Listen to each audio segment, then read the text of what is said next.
In this part of our program, we're going to discuss the actual components of that part of this threat environment in which we find ourselves. We have, again, an extraordinary lineup of people who have been in the fight, both of the kinetic kind and of the virtual kind, if you will, in this war for the free world. Just to maybe define terms very quickly, and then I will turn it over to our first speaker. I think the ideology of which the governor speaks is characterized, at least by its adherents, whatever we want to call it, as Sharia.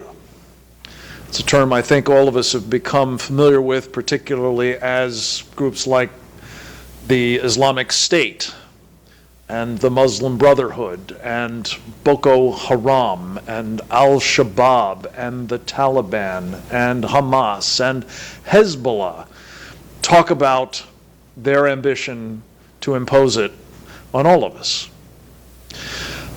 Jihad is the way they do that.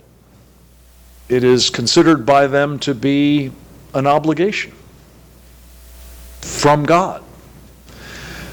As I said early in the program, it does not come in only one form.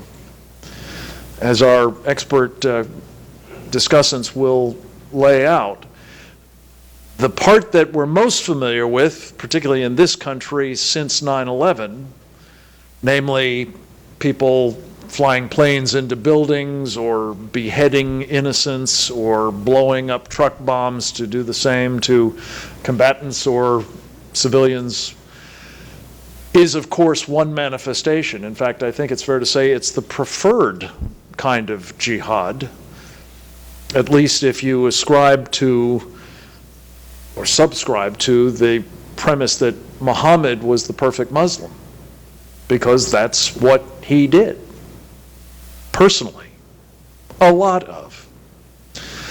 There happens, however, to be another tradition within the Sharia adherent community, which Muhammad also taught by his example, which is engaging in jihad of a more stealthy kind when you're not strong enough to succeed in doing it violently. As I said earlier, I think it's not so much that it is a non-violent kind of jihad as it is a pre-violent kind of jihad. It sets the stage for the ultimate use of violence decisively to impose Sharia, to achieve the submission of the Dar al-Harb, the infidels, the kufirs, whatever you wish to call them.